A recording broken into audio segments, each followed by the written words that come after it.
there everybody, it's Mike DeLisio with another Dice Tower Daily Unboxing. Today we're going to be taking a look at Tribunal 1920, coming from Ghost Dog Games. Designer Gregory Grard, apologies if I mispronounced that, and the artist Weberson Santiago, which I point out because you can see this very distinctive art style. One of my favorite games is called The Bloody Inn, with this art by the same artist there, so that's the first thing that kind of struck me about this. This is a two-player game, plays in about 20 minutes. Let's take a look on the back here. So this is a game that is in French and in English. So combining bluffing and tic-tac-toe, Tribunal 1920 will let you relive the thrill of the great trials. Designate a space in the courtroom where you want to place a pawn. Your confidence suggests that you have the required proof in hand. If your opponent lets you, place your pawn. But if they object, you must supply the proof and then refill your hand, or admit that you don't have it, which lets your opponent place a pawn wherever they want. Line up to 3 pawns of your color on the board to win the hearing of the day. Win 3 hearings to claim victory in the trial of the century. All right, well, that's an interesting description. I mean, I almost feel like we know how to play the game right there. So let's see what's happening on the inside here. Here are the rules of the game. Again, these are in both French and English. We'll focus on the English. That's the language I'm more familiar with. All right, so we see our setup here. Looks like a relatively simple setup. How a hearing unfolds. A game lasts 3 to 5 rounds called hearings. A hearing comprises a succession of turns. Each player takes their turn one after the other. For the first hearing, it's a random first player, and for subsequent hearings, the loser of the previous hearing goes first. On your turn, you do 3 steps.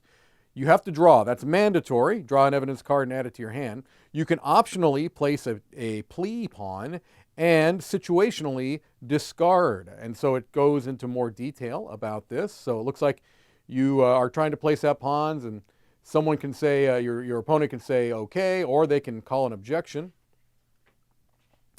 After you finish your turn, see if either of the 2 conditions to end the hearing are set. Someone has aligned 3 plea pawns orthogonally or diagonally of their color on the courtroom grid. If the deck is empty and no one has aligned 3 plea pawns, those are the 2 ways the game can end, and they talk about what happens in either of those. As soon as someone has won 3 hearings, they win the game and the trial. We've got some special effects here in the burrows and some more art. So let's take a look at the components. Here's our little cardboard player board. It's a good quality little board, but not very large. You know, this is a small table space here. And we've got our wooden components here.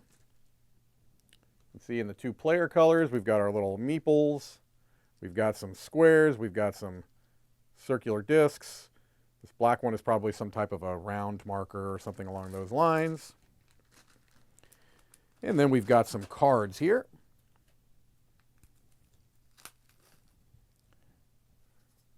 There are the card backs. These appear to be linen finish cards. I really like that art. There's not a lot of it, necessarily, because all of the Manhattan cards have the same art. The Brooklyn cards have the same art. Queens, so these are the different boroughs of New York. The Bronx. I do love that, though. Staten Islands. All right, well, not a lot in the way of components and not a lot in the way of rules. A 20-minute, 2-player game combining tic-tac-toe and bluffing. That's a very intriguing combination to me. Could it work? Does it work? I don't know. That remains to be seen. That is Tribunal 1920. Look at that. I tried to get it on there all slick. There we go. Thank you for watching another Dice Tower Daily Unboxing.